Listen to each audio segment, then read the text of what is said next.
ভারতকে জাতিসংঘের নিরাপত্তা পরিষদের স্থায়ী সদস্য হতে সমর্থন দিয়েছে যুক্তরাষ্ট্র।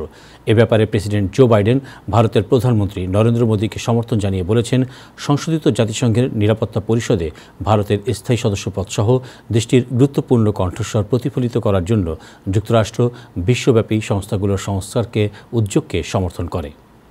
বিস্তারিত রিপোর্টে। ভারতকে জাতিসংঘের নিরাপত্তা পরিষদের স্থায়ী সদস্য হতে সমর্থন দিয়েছে যুক্তরাষ্ট্র।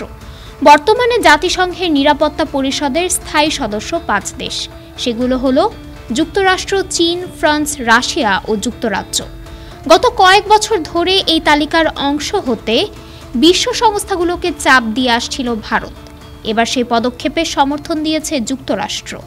এ ব্যাপারে প্রেসিডেন্ট জো বাইডেন ভারতের প্রধানমন্ত্রী নরেন্দ্র মোদীকে সমর্থন জানিয়ে বলেছেন, সংশোধিত জাতিসংঘের নিরাপত্তা পরিষদে ইউএনএসসি ভারতের স্থায়ী সদস্য পদসহ দেশটির গুরুত্বপূর্ণ কণ্ঠস্বর প্রতিফলিত করার জন্য যুক্তরাষ্ট্র বিশ্বব্যাপী সংস্থাগুলোর সংস্কারের উদ্যোগকে সমর্থন করে।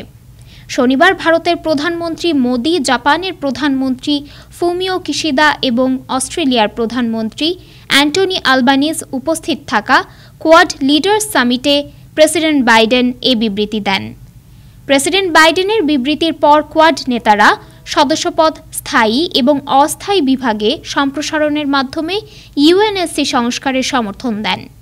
এ ব্যাপারে একটি যৌথ বিবৃতিতে নেতারা বলেছেন, ভারত যুক্তরাষ্ট্র অংশীদারিত্ব বিশ্বের জন্য একটি পরিচ্ছন্ন, অন্তর্ভুক্তিমূলক, সুরক্ষিত এবং আরও সমৃদ্ধ ভবিষ্যৎ গড়ে তোলার প্রচেষ্টার সাফল্যের জন্য গুরুত্বপূর্ণ। এ সময় প্রেসিডেন্ট বাইডেন ভারতের নেতৃত্ব, বিশেষ করে G20 এবং গ্লোবাল সাউথে প্রধানমন্ত্রী নরেন্দ্র মোদীর ভূমিকার প্রশংসা করেন এবং সাম্প্রতিক সময়ে মোদীর পোল্যান্ড ও ইউক্রেন সফরের কথা তুলে ধরেন। ইউএনএসসি এর স্থায়ী সদস্য হিসেবে ভারতের সম্ভাব্য অন্তর্ভুক্তির বিষয়ে আলোচনা বর্তমান ভূরাজনৈতিক বাস্তবতাগুলিকে প্রতিফলিত করার জন্য বৈশ্বিক প্রতিষ্ঠানগুলোর সংস্কারের বিষয়ে কথা বলেন।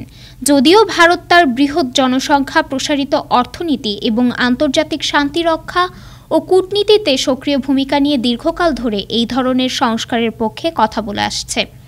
কোয়াড নেতাদের যৌথ বিবৃতিতে মধ্যপ্রাচ্যের গুরুত্বপূর্ণ সামুদ্রিক রুটসহ নৌ চলাচলের স্বাধীনতা এবং বাণিজ্য সুরক্ষার জন্য নেতারা তাদের সমর্থন পুনঃ নিশ্চিত করেছেন, যেখানে ভারত 2025 সালে সম্মিলিত টাস্ক ফোর্স 150 এর সহনেতৃত্ব গ্রহণ করবে এবং সমুদ্র পথগুলিকে সুরক্ষিত করতে সম্মিলিত সামুদ্রিক বাহিনীর সাথে কাজ করবে, বিশেষ করে আরব সাগরে। Desk report, time television, new York.